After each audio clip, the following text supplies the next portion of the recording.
I took the night security job at JOYLAND Carnival on a whim.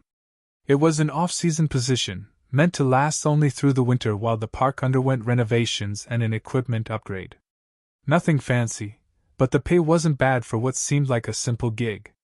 Besides, I have always preferred night work, the quiet hours and the solitude. I'm not a people person, and the idea of roaming an empty theme park under the stars was oddly appealing. The park had been around for decades, tucked away on the edge of town near a small lake. It was the kind of place that burst with life in the summer and felt like a ghost town in the winter. Rides that would have been filled with screams and laughter stood silent, their bright colors dulled in the moonlight.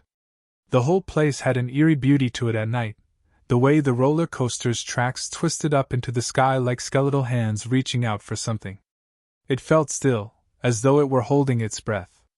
On my first night, I met Mr. Davidson, the park's manager. He was an older man, probably in his mid-60s, with graying hair and a face that looked worn from years of long shifts and the pressures of running the place. As he walked me around the empty park, showing me my route and key locations, he spoke in a low, gruff voice that barely broke the silence. "Listen," he said, stopping near the carousel. "There are some things you need to keep in mind during your shifts here. This place isn't like the others. It's got a history, some of it good, some of it not so much. Just follow the rules and you'll be fine." I chuckled, brushing it off. Rules like, "Don't ride the Ferris wheel alone," or "Make sure the clowns don't escape." He didn't laugh. Instead, he handed me a small, worn piece of paper, folded and creased like it had been opened and closed 100 times. Across the top in faded ink were the words, "Night Security Rules." Below, in the same old-fashioned script, a list of instructions. Never look directly at the carousel between 1 a.m. and 3 a.m. If you hear carnival music, follow it to the entrance and wait until it stops. Do not enter the funhouse alone. If someone dressed as a clown waves at you, turn around and walk away. The list seemed absurd, and I chuckled again, expecting him to say it was a joke. But when I looked up, Davidson's face was grim. He met my gaze, and for a moment I thought I saw a flicker of something, worry, fear. "Do not," he said, his voice low, "under any circumstances, break these rules." I shrugged, feeling a strange discomfort settle in my stomach, but I nodded. "Sure thing. If it keeps the ghosts at bay, I'll do it." Davidson left me with a firm handshake and one final reminder to check the list whenever I felt uneasy. I watched him leave, his figure disappearing into the darkness beyond the park gates. I turned to look at the paper in my hand. The first rule felt innocuous enough: never look directly at the carousel between 1 a.m. and 3 a.m. I glanced over at the carousel, a colorful fixture, even in the dim light. The horses were lined up in a silent parade, frozen in mid-gallop, their manes captured in a permanent wave.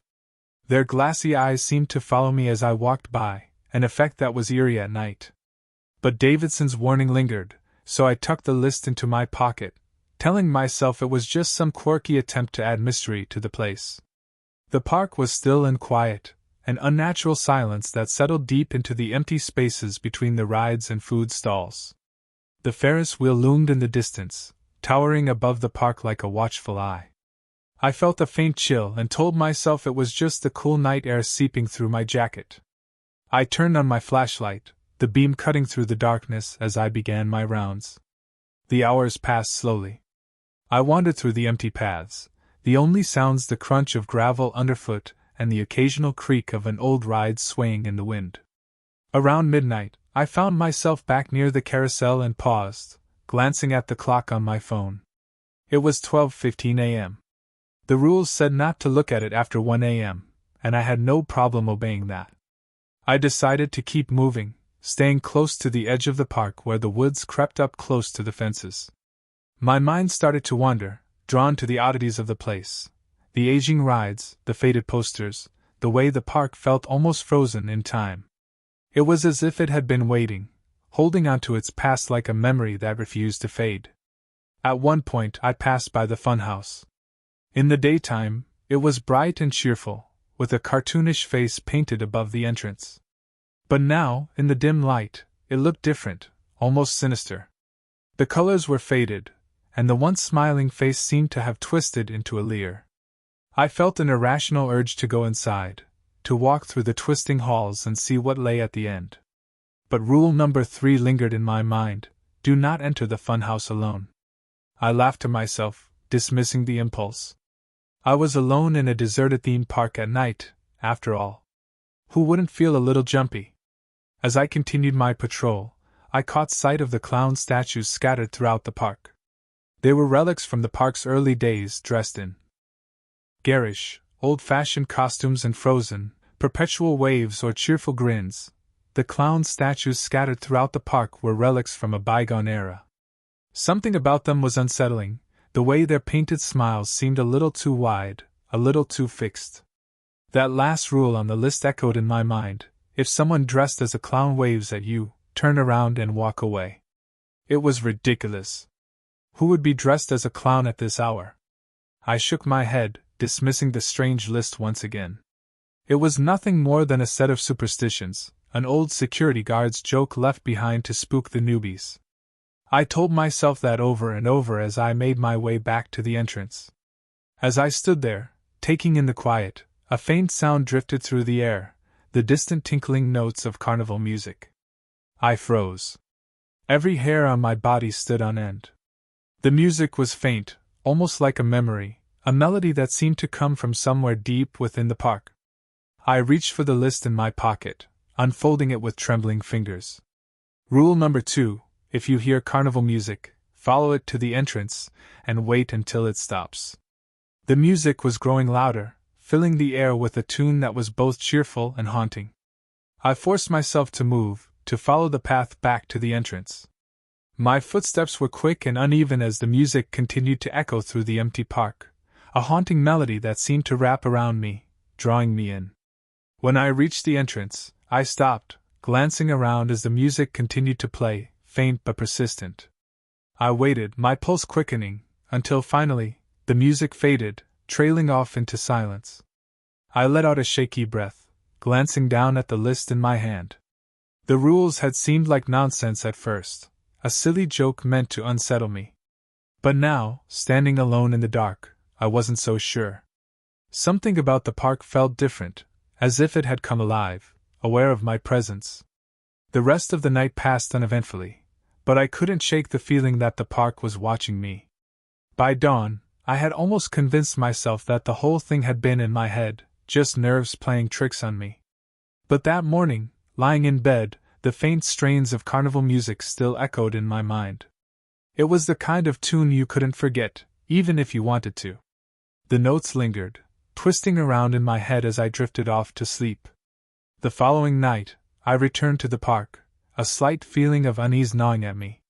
I told myself it was nothing, that the music had probably come from a forgotten speaker or an automated system that turned on by accident.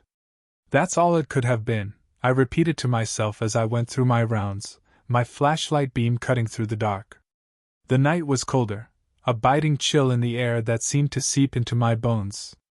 I kept the list of rules in my pocket, my fingers brushing against the worn paper every so often, as though it could somehow protect me.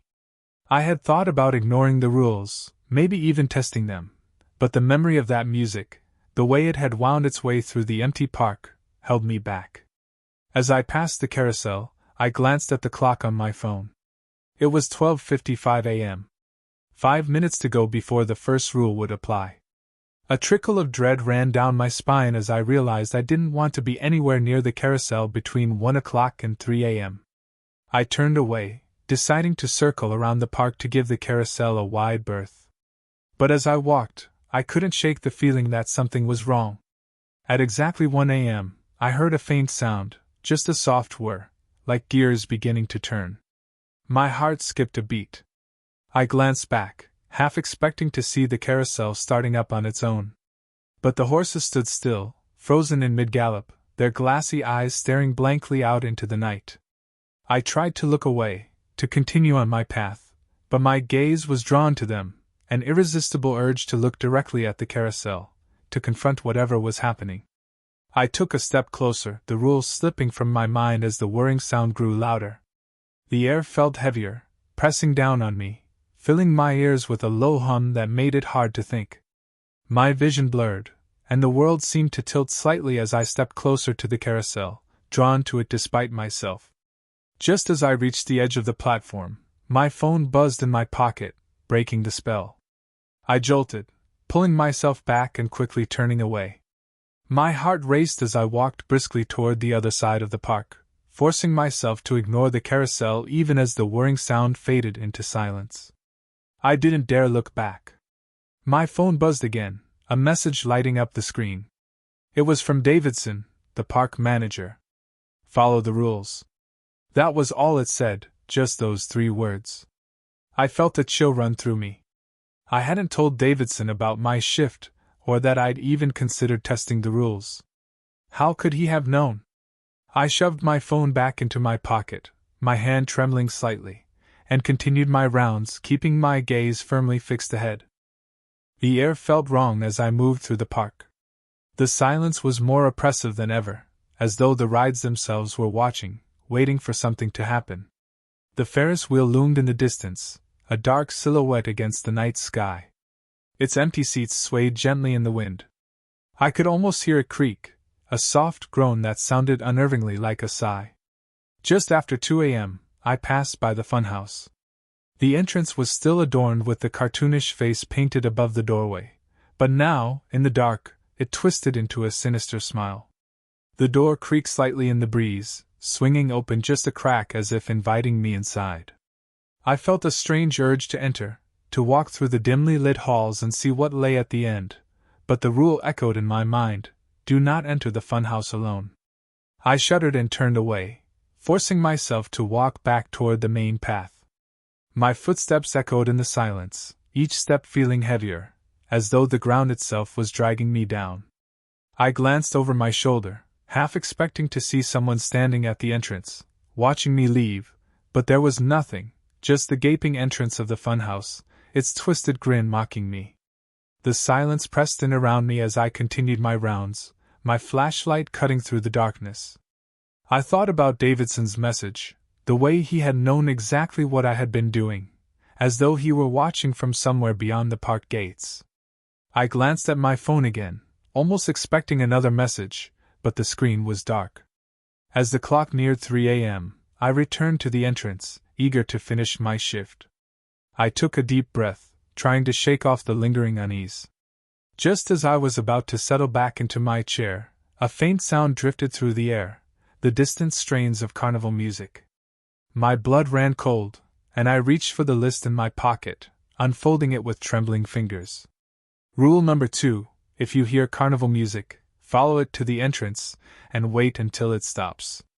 I forced myself to stay calm and follow the instructions, even as the music grew louder, filling the air with a haunting tune. The melody was slow, almost mournful, each note hanging in the air before fading into silence.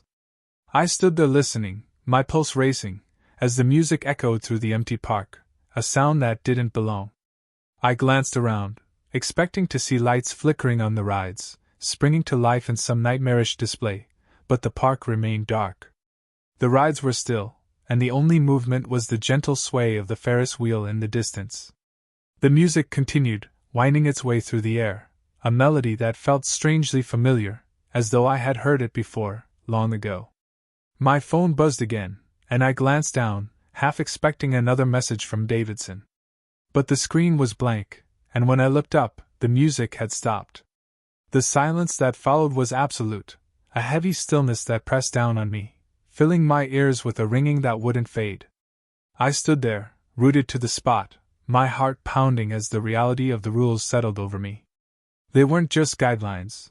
They were warnings, boundaries meant to keep me safe from whatever lurked in the shadows of Lakeside Carnival. I glanced around, my gaze sweeping over the darkened rides, the empty stalls, the rows of clown statues frozen in perpetual cheer. For the first time, I felt as though the park itself were alive, aware of my presence, watching me from every corner, every shadow. Just then, I caught a glimpse of movement out of the corner of my eye. I turned, my heart racing, but saw nothing. The shadows seemed to shift, pooling in strange shapes that vanished as soon as I tried to focus on them. I took a deep breath, telling myself it was just the darkness playing tricks on me, but the sense of unease grew stronger, a knot of dread settling in my stomach. The sound of gravel crunching broke the silence, and I froze. Someone or something was moving toward me, footsteps echoing in the stillness. I gripped my flashlight, the beam wavering slightly as I pointed it toward the source of the sound, but the footsteps stopped, and the darkness swallowed whatever had been there. A chill ran down my spine, and I glanced back at the entrance, suddenly desperate to leave, to escape the strange pull of the park. But my shift wasn't over, and I knew I couldn't leave until dawn. I took a deep breath, steadying myself, and continued my rounds, forcing myself to ignore the shadows that seemed to close in around me. The rules felt heavier now, their words echoing in my mind, a reminder that there were forces at work in the park that I couldn't understand. I could feel their presence, lurking in the darkness, waiting for me to make a mistake. And as I walked, I knew one thing for certain: I wasn't alone. The weight of the silence bore down on me as I made my way through the park. The rides loomed like towering skeletons, their frames twisted and shadowed. Each one stood as a silent witness to the strange occurrences of the night. Despite my efforts to stay calm, an unsettling realization settled over me. This place was watching, waiting, and somehow, it was aware of my every move. As I continued my patrol, a strange compulsion grew within me, a pull I couldn't resist. It was almost as if the park itself were guiding me, leading me down winding paths, past the silent game booths and empty snack stands. The familiar layout felt distorted, the paths stretching longer, twisting in ways I couldn't quite remember. I wanted to turn back, to escape the maze of shadows, but something drove me forward, an unspoken demand, whispering at the edges of my mind. The pull grew stronger as I approached the carousel, and before I knew it, I was standing just a few feet away, drawn by a force I couldn't understand. The horses stood in perfect stillness, their glassy eyes fixed on me, their once playful expressions frozen in something that now felt like malice.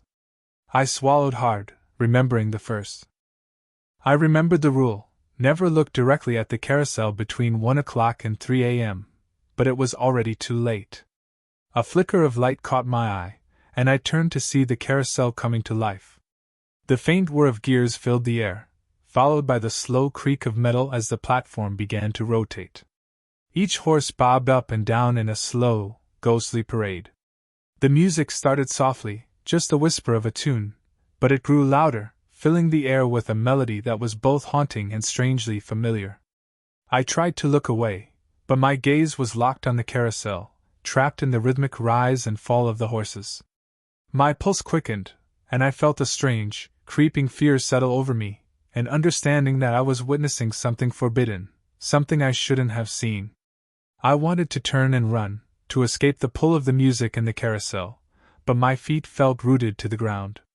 Suddenly, I saw something move between the horses, a figure, shadowed and indistinct, darting in and out of sight as the platform spun. I blinked, telling myself it was just a trick of the light, but the figure remained, moving with the same slow, steady rhythm as the horses. My breath caught in my throat as I realized it was watching me, its gaze piercing through the darkness. The figure stepped closer, slipping between the horses with an ease that defied logic. I caught glimpses of a face, a pale, painted smile, eyes dark and hollow, a hint of red around the lips. The makeup was smudged, the features distorted, twisted into a grin that was too wide, too empty. A clown. My heart raced as I remembered the last rule: if someone dressed as a clown waves at you, turn around and walk away. But I couldn't move. The clown stepped forward, one hand raised in a slow, deliberate wave. Its smile widened, stretching impossibly across its face. I took a step back, my pulse pounding, but the clown kept coming, weaving between the horses as it closed the distance. The carousel picked up speed. The horses bobbed faster, their eyes gleaming in the dim light. The music grew louder, the notes blurring into a discordant melody that filled my head, drowning out my thoughts. "Stop!" I whispered, my voice barely audible, swallowed by the relentless tune. "Please, just stop." The clown paused, its gaze locked on mine. For a brief moment, I thought it would listen, that it would stop, but then it moved again. Its movements were jerky, unnatural, like a puppet pulled by invisible strings. It was close now, just a few feet away, its hand still raised in that mocking wave, its painted smile stretched into a leer. I stumbled backward, the weight of the fear pressing down on me, making it hard to breathe. The clown's eyes were dark, empty, but I could feel its gaze, cold and unrelenting, piercing through me. I tried to look away, to break the spell, but my gaze was locked on its face, trapped in the horrible, distorted grin. "Why are you here?" I managed to whisper, my voice shaking. "What do you want?" The clown tilted its head as if considering my question. Its smile widened, and it raised a hand, pointing at me. Its finger held steady, accusing. Then it spoke, its voice soft, a whisper that seemed to echo in the empty park. "You broke the rules." The words sent a chill down my spine, and I took another step back, my heart pounding. The clown's gaze held mine, unblinking, its fingers still pointing, accusing. The carousel spun faster, the music building to a feverish pitch, filling the air with a maddening, endless tune.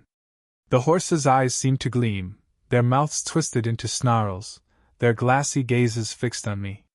I turned and ran. The sound of the music chased me, echoing through the empty park. My footsteps pounded against the ground, the cold night air stinging my lungs as I raced toward the entrance. But no matter how fast I ran, the music followed, a relentless tune that filled my ears, drowning out everything else.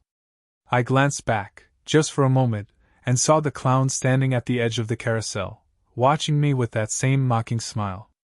Its hand was still raised, waving slowly, its painted eyes glinting in the dark. I tore my gaze away, focusing on the path ahead, desperate to escape the park's grip. The exit was just ahead, the gates looming like a dark silhouette against the night sky. I pushed myself harder, every muscle straining as I closed the distance. I reached the entrance, but just as I was about to step through, the music stopped. The sudden silence was deafening, a heavy, oppressive quiet that pressed down on me, filling the space where the music had been. I stopped, gasping for breath, my eyes scanning the darkness. The park was still. The rides were frozen in mid-motion, their frames shrouded in shadow. I took a step forward, then another, my gaze fixed on the gate. But as I reached the exit, a flicker of movement caught my eye. I turned, my heart skipping a beat, and saw a figure standing just a few feet away, half hidden in the shadows. It was a clown, its face painted with the same twisted smile, its eyes dark and empty. It raised a hand, waving slowly, its grin widening as it stepped closer. "No," I whispered, shaking my head, backing away. "No, this isn't real." The clown took another step. Its gaze locked on mine, its smile frozen and unchanging. I stumbled backward, my pulse racing. The weight of the silence pressed down on me, making it hard to breathe. The park was watching, waiting, its presence filling the air with a palpable sense of anticipation. I turned and ran, my footsteps echoing through the silence. The image of the clown's grin burned into my mind. The park seemed to twist around me, the path stretching longer, winding in strange, impossible directions. I ran past the carousel, the Ferris wheel, and the funhouse, each one looming like a silent sentinel, watching me with cold, unblinking eyes. As I stumbled past the funhouse, I felt the urge to look inside, to confront whatever was waiting there, but the memory of the rules held me back, a faint reminder that there were boundaries, lines I couldn't cross. The laughter started softly, just a faint echo in the distance, but it grew louder, filling the air with a hollow, mocking sound. I turned my gaze, darting through the darkness, but there was no one there, just the empty park, silent and waiting. The laughter grew, blending with the distant strains of carnival music, a sound that twisted and distorted, filling my mind with creeping dread. I ran faster, my legs burning, my breath coming in ragged gasps, as I pushed myself toward the exit. Just as I reached the gates, a hand grabbed my shoulder, pulling me back. I turned, my heart racing, and found myself face to face with the clown. Its painted smile stretched impossibly wide, its eyes gleaming with cold, unfeeling light. "You broke the rules," it whispered, its voice soft, a hiss that cut through the silence. I screamed, jerking away, and stumbled through the gates. The cold night air washed over me like a wave. I ran, not stopping until I was far from the park, the sound of the music and laughter fading into the distance. I didn't look back. I didn't dare to. The memory of the clown's smile burned into my mind. The park gate swung shut behind me with a creak that seemed to echo through the empty streets. I kept running until the lights of the park had faded into the distance, my breath coming in shallow gasps, my mind reeling with images of the night. But even as I slowed to a walk, the feeling that something was following me, just out of sight, remained. I glanced back over my shoulder, expecting to see the painted face of the clown in the shadows, but the streets were empty. By the time I reached my apartment, the night was beginning to fade, a pale gray light touching the horizon. I stumbled inside, my hands shaking as I locked the door behind me, as if that simple barrier could protect me from whatever had lingered in the park. I wanted to believe it was over, that I'd left the horrors behind, but an uneasy feeling settled in my chest, a heaviness that I couldn't shake. I tried to sleep, but every time I closed my eyes I saw the clown's face, its wide grin and hollow eyes, watching me with a gaze that felt disturbingly real. I lay in bed, staring at the ceiling, my mind replaying the events of the night over and over, the rules, the music, the carousel, each one a reminder that there was something in the park that defied understanding. The park had felt alive, aware, as though it were playing with me, testing the limits of my fear. The next morning, I called the park's main office, hoping to reach Davidson to tell him I couldn't return, that I was done. But when the receptionist picked up, her voice calm and detached, she told me there was no one named Davidson working there. I insisted, explaining that he was the manager, that he had hired me just a few days ago, but she only repeated herself, her tone growing colder and more distant. I hung up, feeling a hollow ache in my chest. Davidson, the rules, the entire night, all of it felt like a dream, a memory slipping through my fingers. I searched my pockets for the list, the rules I'd carried with me through the night, but my pockets were empty. The paper was gone, as though it had never existed. The days passed slowly, each one bleeding into the next. I stopped sleeping. The memories of the night filled my thoughts with a persistent, creeping unease. Every sound felt amplified. Every shadow held a threat. At night, I would catch faint strains of carnival music drifting through the air, a haunting melody that seemed to come from nowhere. I would sit up, listening, my heart racing, waiting for the music to fade. But the tune lingered, filling the silence with a hollow, mocking sound. And then one night I heard it, the soft, rhythmic tapping, the same sound that had followed me through the park. I froze, my heart pounding, as the tapping grew louder, closer, until it was just outside my window. I held my breath, the weight of the silence pressing down on me, the memories of the clown's painted smile filling my mind. Slowly, I turned my gaze, drifting to the window where the glass reflected a distorted version of my room. For a moment I saw nothing, just my own face staring back at me, wide and pale. But then, in the reflection, a figure appeared, standing just behind me, half hidden in shadow. The face was painted with a wide grin, eyes dark and hollow. One hand raised in a slow, deliberate wave. I turned, my pulse racing, but the room was empty. The image faded, leaving only the faint strains of carnival music, a melody that lingered long after the room had fallen silent. Thank you for watching Sinister Stories. If you enjoyed the tale, don't forget to like, subscribe, and share. Your support helps the channel grow, and allows me to keep creating the chilling stories you love. Spread the fright. Share the night.